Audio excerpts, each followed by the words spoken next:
Hey, what's up guys? It's Claudio here, and today we have another race video. It's the 3-4 Criterium in North Carolina, the Herbalife, and I'm so excited to be here. This was September 8th, and this was a big day for me.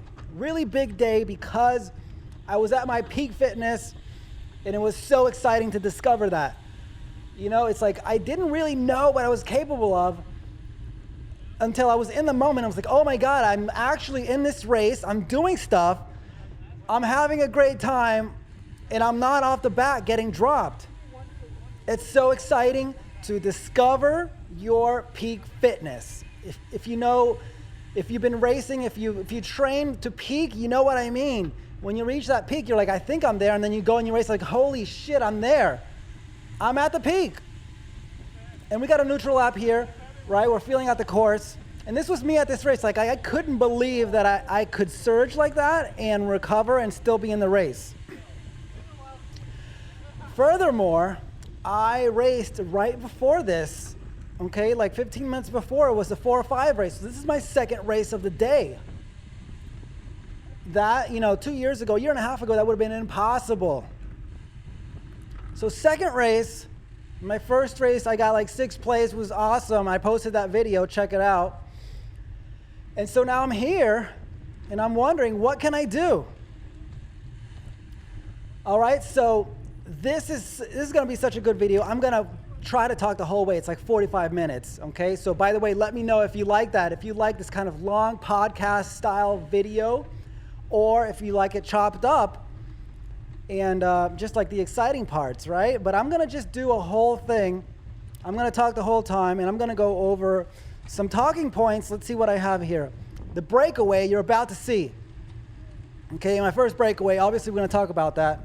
And there's a timer. Breakaway starts in 2 minutes, 13 seconds. Okay, so I'm going to talk about that. I'm going to talk about what workouts got me to the point of peaking. Okay, the different types of workouts. I'm going to talk about winter training, what I'm doing right now, sweet spot based training, weightlifting, how to work that in. I'm going to talk about my Garmin setup. I'm going to show you, exactly what I was racing with, how I set up my screens. I'm going to talk about getting sick. I'm just getting over a cold. Okay, today I've been off the bike for 4 days. It's so annoying, but I'm back. I'm back today to training, and what that's all about, and then videos coming up. So let's get into it, guys. We're in the race. We got this team Liberty. They had some representation, which was very clear that they were organized about it, and it was cool. You know, they were like they were dictating a good part of the race.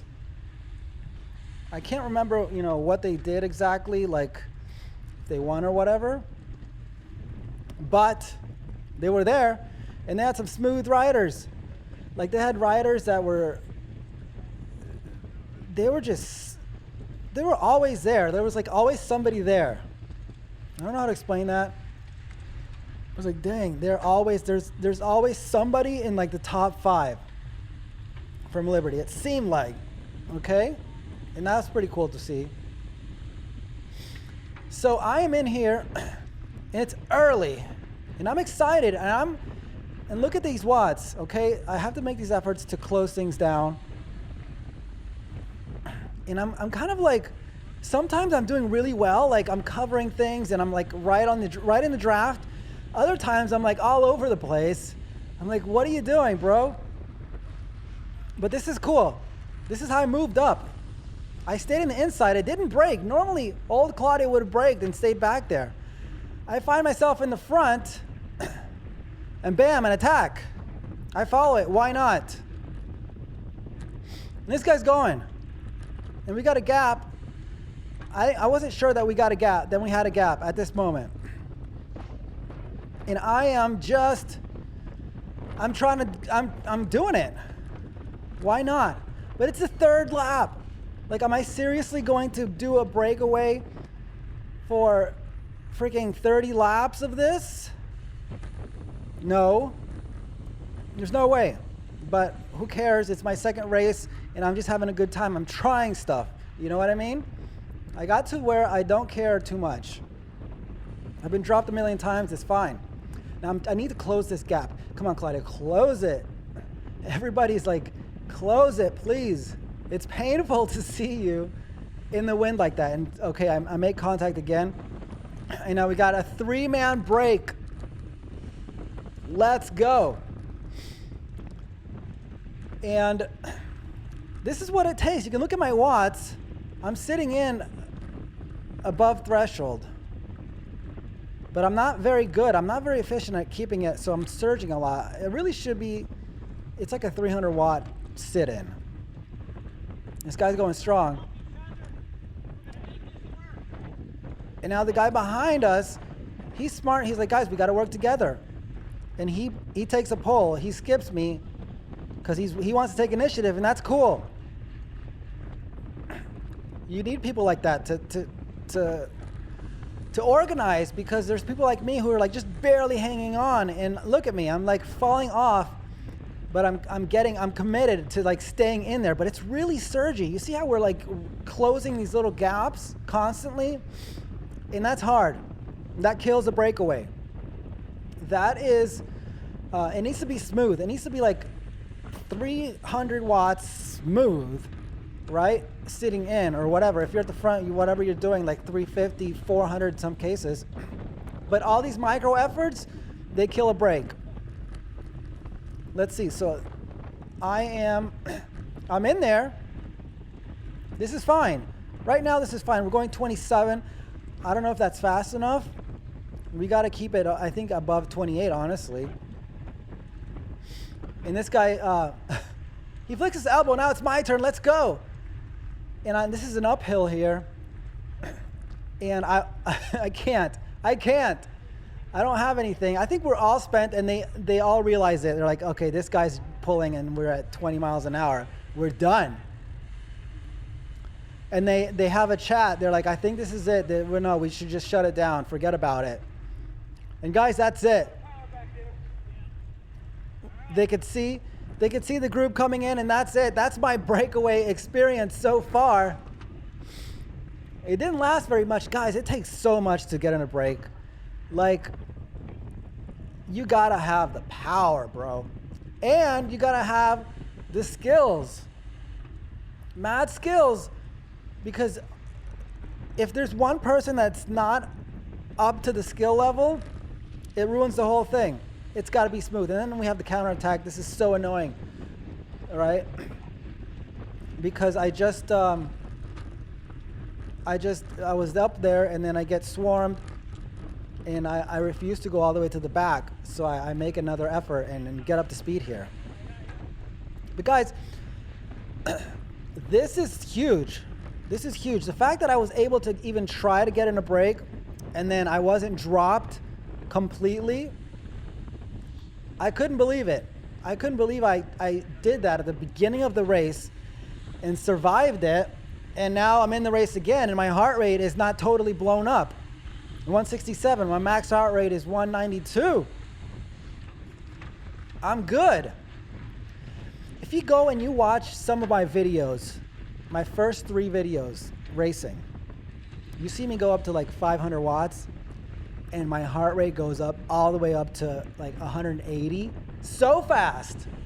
If you're a new racer, you're looking to get into racing, that's what's going to happen. It's just going to happen. It's not like an FDP thing or whatever. Unless you train your ability to do high watts and recover and do that over and over and over again, your heart rate is going to explode and you're going to blow up. And that's like literally the first year of my racing was all about me blowing up, me figuring out that FDP kind of energy and fitness is kind of just like the foundation, the base, but you need to do all these efforts, these huge watts constantly in crit racing. Okay, I might do a whole video on this, on like, because people keep DMing me and they keep asking, yo, what kind of FDP should I have if I want to get into racing? You know, that's a hard question because it's not about the FDP. It's not about FDP. Here I have a gap, And I know everyone's like, bro, close that gap. Close it. And I do, kind of. I close it. There it is. I knew it was going to slow down. And I know that I can make up time in the corners. So anyways, FTP and all this other good stuff. You know, I've been dropped. I had 4 watts per kilo. I was racing at 4 watts per kilo, and I've been dropped. So, and that's a big, that's an FTP. That's a significant amount of FTP power to be getting dropped. But it wasn't because of my FTP. It was because of me blowing up from all these efforts. Also, bike handling. Look how I take this inside. That's pretty good. That took me a whole year of screwing up turns in criteriums to learn that. To learn how to take the inside, lean my bike over, okay? Lean it over, stay low, and hold that inside line like that. And it takes guts. It takes a lot of guts. And if you've done it, you know what I mean, because you feel like you're either gonna slide or that you're gonna hit somebody. Like it's a fine line. But actually, it's very hard to slide out, especially in dry conditions. You can lean your bike over so far, and before it actually slides out. You can clip your pedal, that's easy, and you can slide like that. But you're not gonna fall over in a dry surface. Dry and clean. All right, guys, so let's see what else we got here. Let me turn this light on. What's going on? Okay, there we go. Topic 2. What workouts was I doing for this race? Before this race, for this race, let's check them out. Because you guys know, I use TrainerRoad. Okay, let's look at this one, Megantic +2. Okay, this is a VO2 max, very racy, very race specific criterium-y type of workout. And anything that has a bunch of spikes like that, that's good. That's what I'm talking about. Okay, you gotta warm up, then you have these spikes that go up. I mean, I think they go up to like 400 or something, way above, 3 to 400. And it starts off with an interval of like 1 minute. It's kind of like a race start. Then it brings you down. It gets your heart rate up, and then you need to do a bunch of these. I believe they are 30 seconds, 20 seconds. I'll put it up. And you do a bunch of them. You do 1, 2, 3, 4, 5, 6, 7, 8, like 9 of them. And this is the good stuff. This is the stuff that is gonna help you with criteriums. So if your workouts look like that, you are gonna be building the criterium fitness. Because look at my power meter. Look at that. That's exactly what it is. And it takes years to build that up. Okay, if you have, you can't just get to that point in like, a couple months. It takes years of building it, because I mean, if you've seen my videos, if you've been watching me, it's been taking me 2 whole years to get to this. And I was doing VO2 max efforts back then, but I started off from such a beginner fitness point that it was just so hard to build. My ability to recover, to surge and recover, it didn't exist.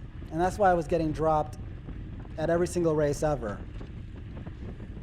And you can train that. And it's not as easy to put into a number like FTP. FTP is really easy to understand where you are, because you take the test and that's it, whatever. This other type of fitness is more difficult to define in a number, unless maybe you do some kind of a test where, you know what, I might be doing this. I might do a test. This guy flicks his elbow. Why? I just raced, bro, and I'm good.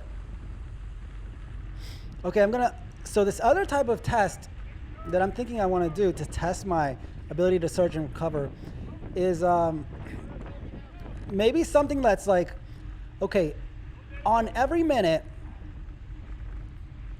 do 20 seconds at 500 watts, and then the rest of the minute rest. So that's like a 20-40, right? Those are 20-40s. And then do that for as many minutes as you can and see where you die. Kind of like a ramp test, but a test for testing your VO2 efforts, your ability to surge and recover. Eventually, that stuff, if you set it just right, you're going to find out what you're made of.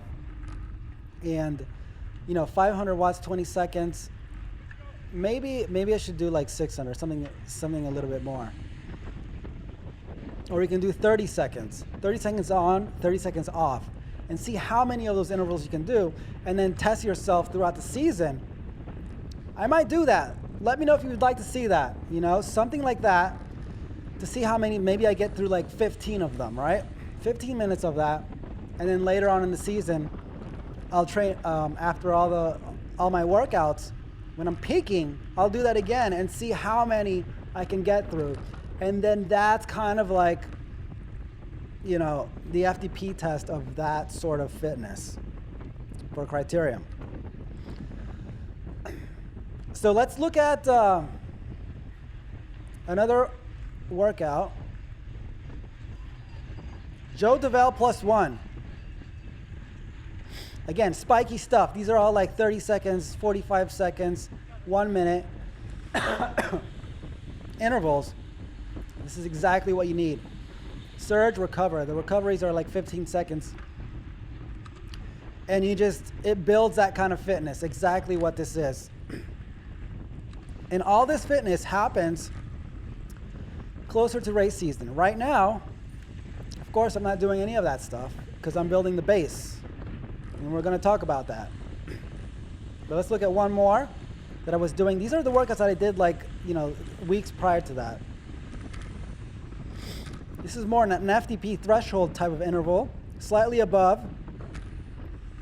And I believe they're 3 minutes. They're 3-minute intervals around 300 watts. My FTP was 280. So 20 watts above FTP. That'll get you going. That's kind of like what you do in a breakaway. My FTP is not high. It's not high enough for a breakaway. I just don't have the watts. Like that's an FTP type of thing, right? If a breakaway, you need to be pulling at 350 and up to stay away, to stay in like 28, 29 miles an hour. And I just don't have the watts. That's FTP, right? What FTP do you need to stay in a break?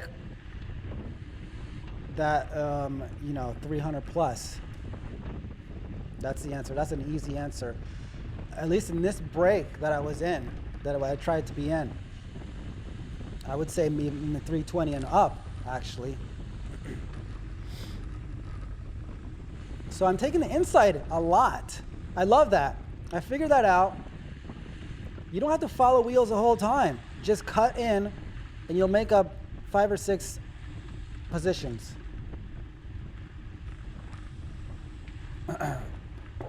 All right. Topic 3, winter training, sweet spot base training. Sweet spot base level 1. Okay, I've been doing that. The high volume on TrainerRoad. And guys, it's not that easy. It's not easy at all.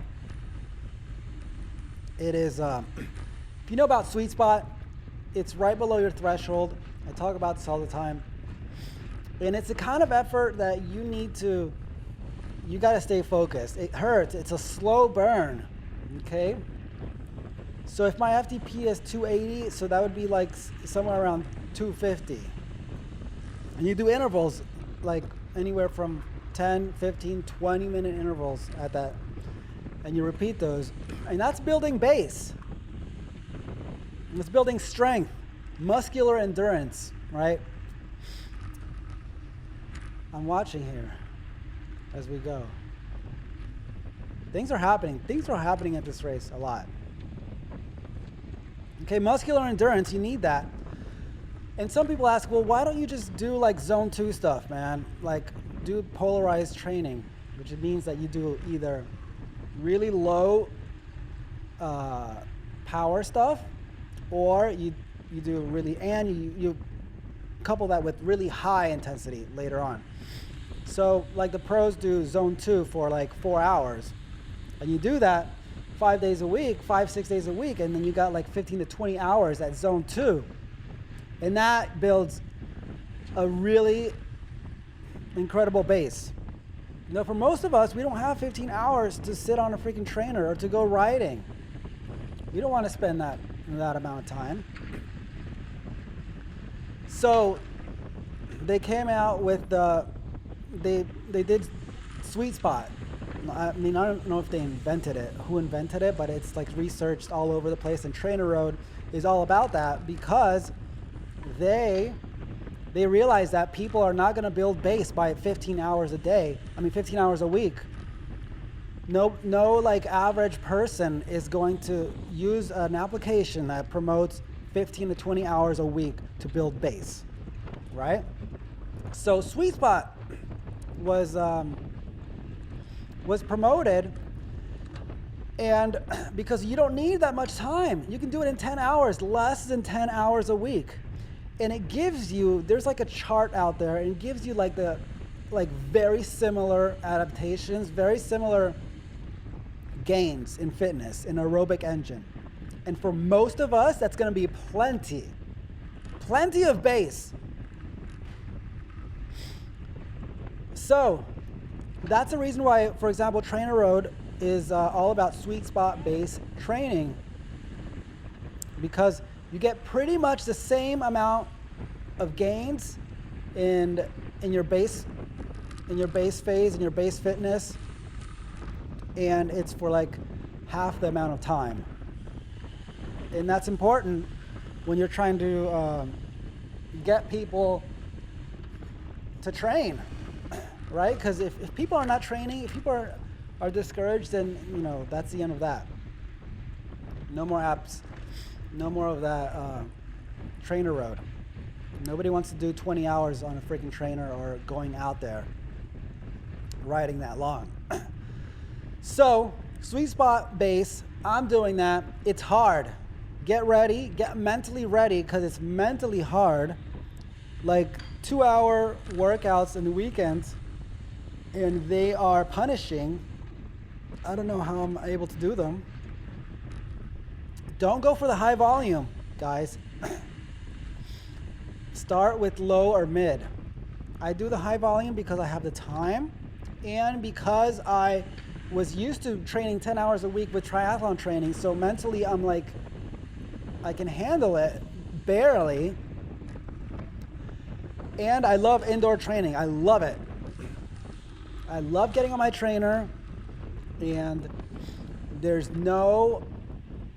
I have no issues with that.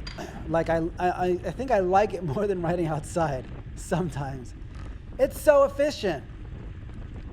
It's so easy to get in a really good workout on a trainer down to the watt. It's hard to do outside because sometimes it's windy. Sometimes it's there's hills everywhere. Like it's hard to find. I can't do these workouts here in Chapel Hill because it's rolling hills all over the place, and it's hard to sustain any interval, right? Going up and down. I'm talking about hills that are like 20 seconds up and then down like that. So I love indoor training. That's why it works for me. I think it's so efficient. By the way, I've also done, like if you've ever done 100 miles on Zwift, on a trainer, it's totally different than 100 miles outdoors. I did 100 miles and I did it in like 4 hours and 30 minutes, which is insane. Like insanely good for me. And I got off only I think I got off 3 times to go to the bathroom. Like I'm talking about 1-minute breaks. The rest of the time I was pedaling the whole time. And it's very hard to simulate that outdoors, outside. You have stop signs, you have traffic lights, you have this and that, you got a hill, you got a downhill. But try doing that on a trainer. My legs never felt like so fatigued. And it's like this new level of fatigue of like spinning your legs for 4.5 hours and putting out 100 and I think I averaged 180 watts or something like that. It does you good. It does you like a lot of good. To keep your heart rate at that level consistently for 4-5 hours, those are gains, man. Those are real gains. It's money in the bank.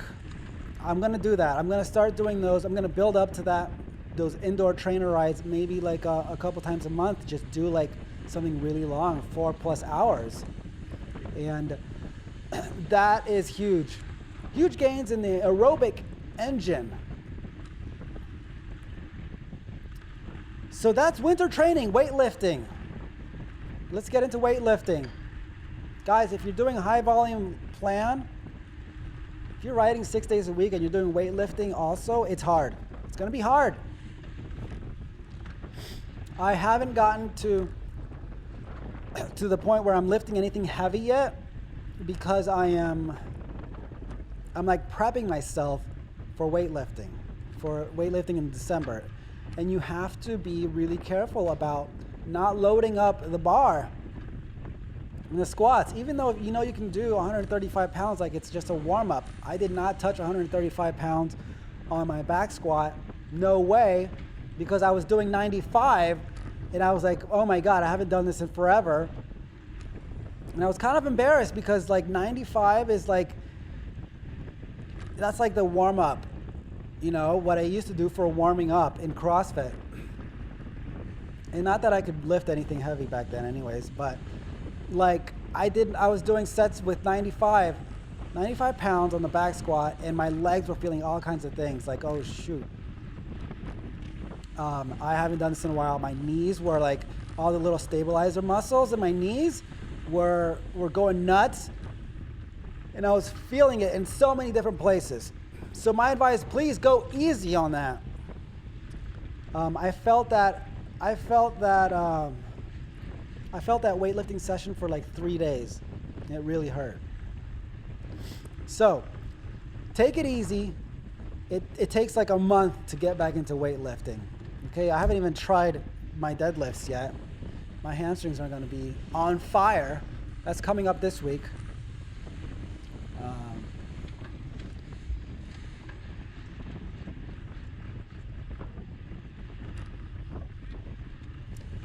So we got weightlifting, back squats, deadlifts, some upper body, core for sure, a lot of core stuff. Maybe I'll do a whole video on that. Let me know if you want me to do a whole video on weightlifting or what I'm doing, just to see what's going on. And then the tricky thing is coupling that with your training. And according to the TrainerRoad podcast, they say make your hard days hard and your easy days easy. And what that means is you're gonna wanna, if you have a hard day workout on the bike, you do that in the morning, and then at night you do the strength, for example, or vice versa. And the idea is that once you have a hard day, usually in your training plan, the next day is going to be easy. So it gives you time to kind of recover from that hard day. And in some cases, you have the option to skip a workout, one of those easy workouts, which is what I do sometimes. For example, my Thursdays are hard, so I try to do a strength session at night. Then Fridays, I have an easy 1 hour like endurance pace type of recovery ride. I can skip that because on Saturday, the next day, it's hard. It's hard again, like really hard. So I can take that Friday day really easy, make my Thursday hard with really hard with strength, and then that's how you fit it in. So make your hard days hard, make your easy days easy, and make your rest days rest. At one point, I was trying to do strength training on my rest days, and that's not a rest day at all. That's taxing yourself when you're supposed to be resting. So if you have a rest day, just rest. Don't do bike. Don't do anything strenuous. Maybe, walking or hiking. Cool.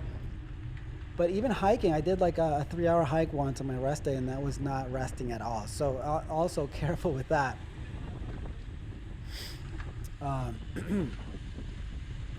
So that's all about weightlifting. Okay. Interesting to see what my gains are going to be. Next topic. Oh, let's look at my Garmin. This race is like all over the place. There's a lot of shuffling. But I'm up there. It's great to see that. I mean, this is like exciting. This is really exciting to watch.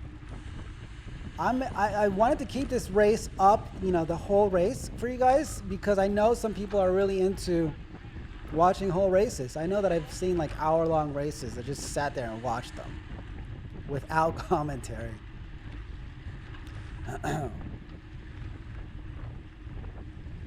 All right, let's take a look at my Garmin.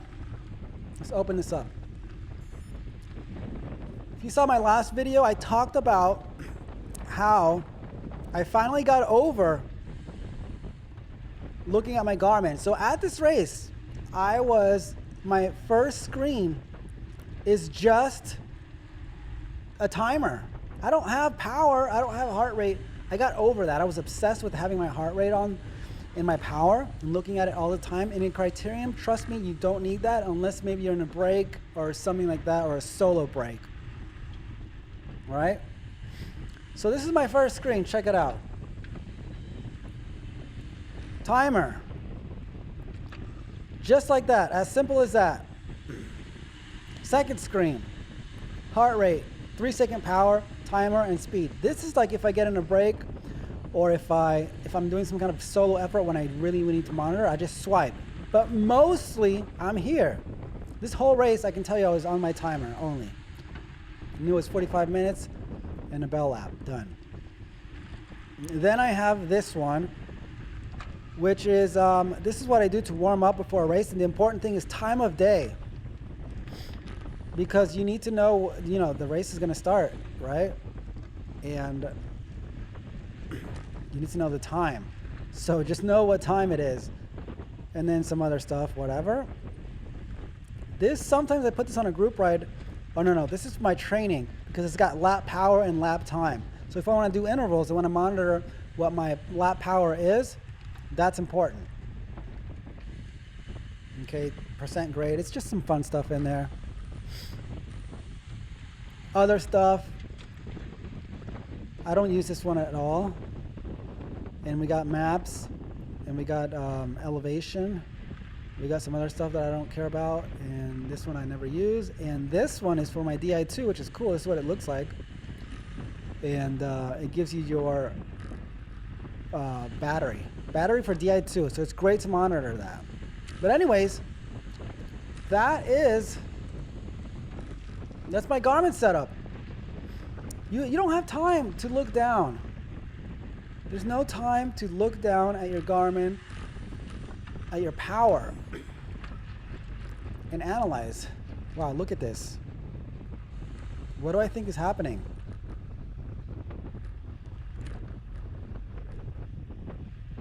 Let's analyze what's happening. I'm at the front. My rear view camera unfortunately ran out of batteries.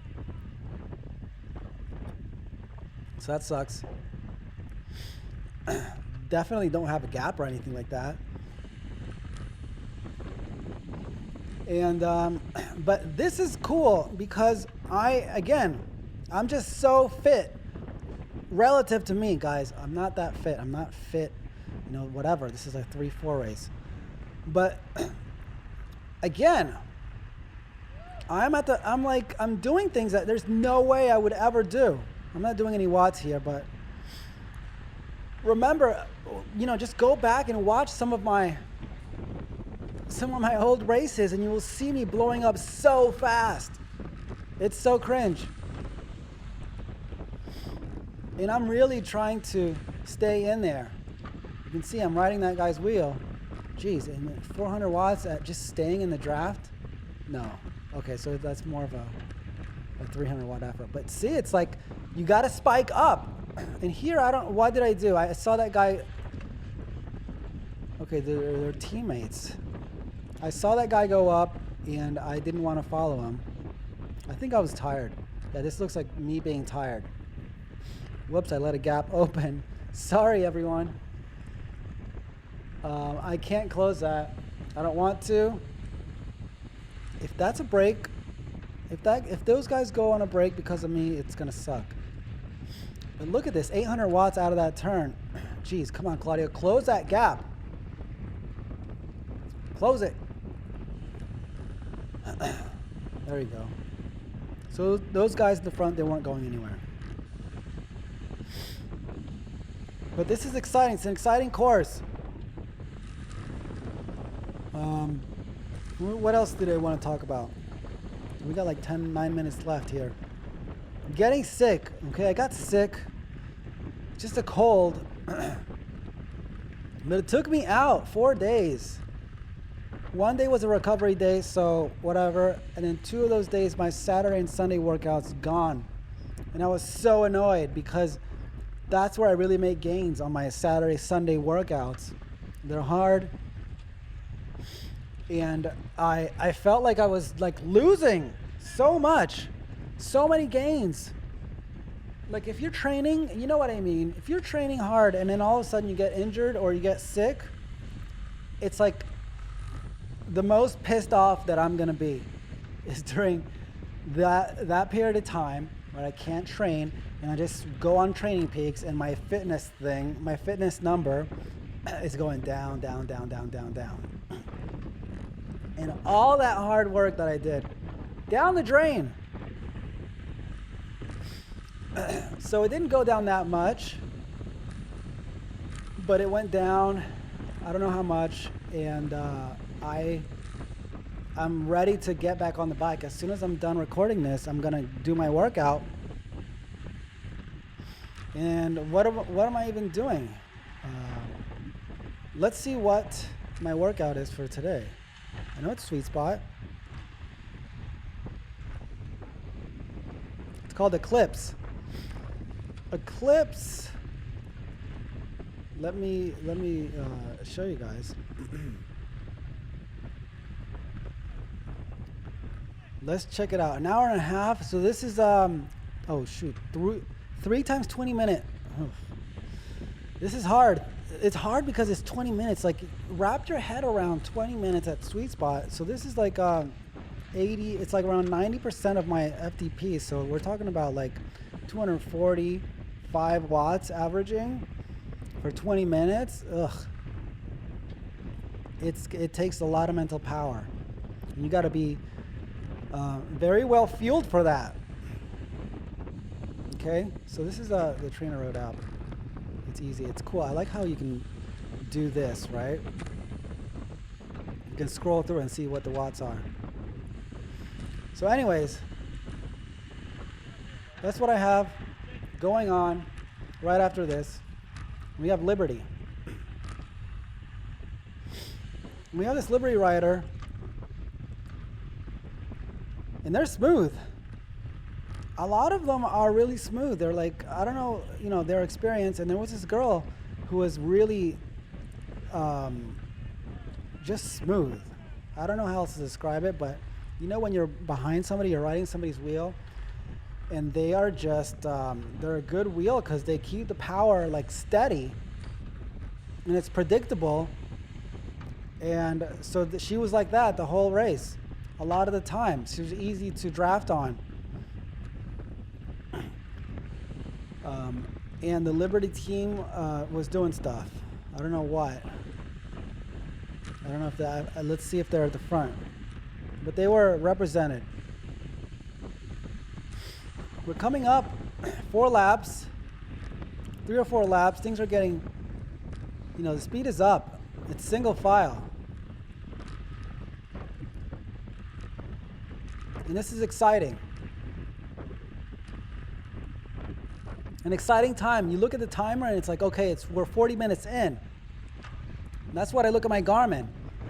40 minutes in, I'm like, okay, thank God this race is going to be over because I'm suffering so much. It's just like, I remember I was tired, so tired. I was like, please let this be over. And that's what the timer's there for. 4 laps to go. And I was like, yes, I made it, finally, got it. Made it to the end of this race. I'm not getting dropped. At least that's what I felt. And so we're getting ready. 4 laps to go, you need to start making your moves, okay? Because it tends to be fast and it's hard to move up. It gets increasingly more difficult to move up when it's fast, right? The last 3, definitely the last lap, the last 2 laps are like, you need to be in good position. So we're getting ready mentally, okay? Mentally, we're out there and we are about to get into kind of like this sort of really stressful time in a race, kind of panicky feeling. If you've ever been in the final laps of a criterium, you know what I mean. This stuff, it gets kind of sketchy. People are fighting for position, and everybody wants to be at the front that wants to place anything. You saw people just moving up. Now look at that. Look at that, how stretched out that is. Already people are trying to get away. These kind of, flyers. Jeez. I mean, look at how strung out this is. The thing is, people go to the front and then they attack and then they fall all the way back because it just takes a lot of fitness to do those kind of things. Those kind of attacks and then sustain. Everybody's moving up. We got attacks. We got all kinds of things.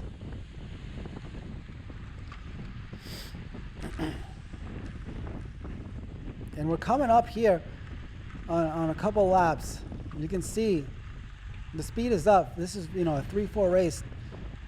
And we're kind of averaging, I forgot what we averaged. I'll post it. I'll post what we averaged. And so we're averaging all this stuff. We're averaging all this stuff. What am I saying? We're averaging above 25, I believe. Is this last lap? What is this? You just heard a bell lap. Are you telling me that this is it? Guys, here it is. This is a frenzy. We need to keep the speed up and we have to get to the front. You have to make up positions as much as possible. And you can see, man, there's people up the road. What is going on?